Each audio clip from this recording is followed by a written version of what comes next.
West Indies সিরিজের বিপক্ষে চলমান ওয়ানডে সিরিজের 2 ম্যাচেই ব্যাট হাতে ঝড়ো কামিও খেলছে রিশাদ হোসেন। বিশেষ করে গতকাল ও দ্বিতীয় ওয়ানডে ছিলেন বেশ আগ্রাসী। 9 নম্বরে ব্যাট করতে নেমে 14 বলে 39 রান করেন তিনি। অন্যরা যেখানে রানের জন্য ঢুকছে সেখানে আগ্রাসী রিশাদকেই তো প্রয়োজন ছিল সুপার ওভারে, কিন্তু তাকে নামালো না বাংলাদেশ। মূল ম্যাচে বাংলাদেশ ওয়েস্ট ইন্ডিজের সংগ্রহ ছিল সমান 213 রান, ফলে ম্যাচ গড়ায় সুপার ওভারে।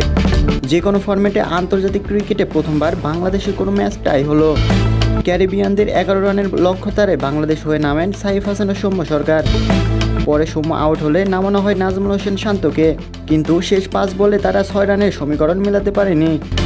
ফলে ইনফর্ম ব্যাটার রিশাদকে কেন নামানো হলো না সেই প্রশ্নে জোরালো হয়ে ওঠে। ম্যাচ হারের পর রিশাদকে ব্যাটিংয়ে না নামানোর কারণ জানতে চাওয়া হয় সংবাদ সম্মেলনে আসা সৌম্য সরকারের কাছে।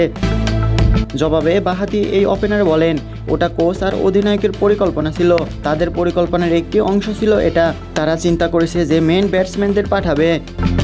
বাংলাদেশ যদি সুপার ওভারে রিশাদ হোসেনকে নামাতে পারতো হয়তো বাংলাদেশ জিততে পারতো, এটাই হয়তো বাংলাদেশের ব্যর্থ।